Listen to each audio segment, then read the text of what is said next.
এখন আমি আলোচনা করছি সংস্কৃত বর্ণ, অক্ষর ও বাক্য কথা নিয়ে। বোঝার সুবিধার জন্য আমি কবিতার আকারে বলার চেষ্টা করছি।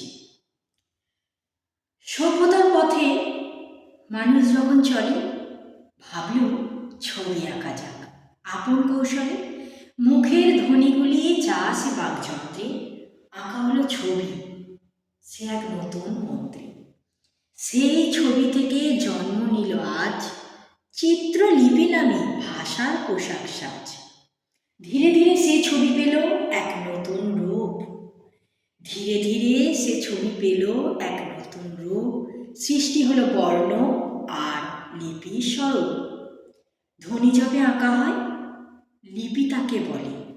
ভাষার প্রথম বীজ জ্ঞানের মূলে। কেউ কেউ বর্ণকে বলে অক্ষর, কিন্তু ব্যাকরণে আছে তার অন্য স্বর।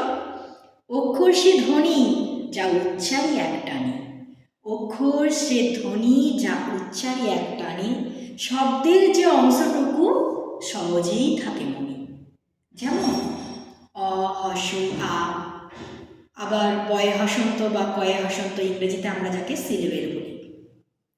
এবার বলছি, সেই বর্ণের মেলায় যখন বুদ্ধি কাটে, অর্থভরা শব্দ গড়ে ওঠে তারও সাথে।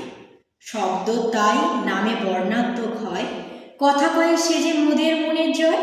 শেষে এক বা একাধিক শব্দ যখন ছোটে, সাজানো হয় ঠিকঠাক, মনে ফুটে ওঠে। তখনই তো জন্ম নেয় সুন্দর বাক্য।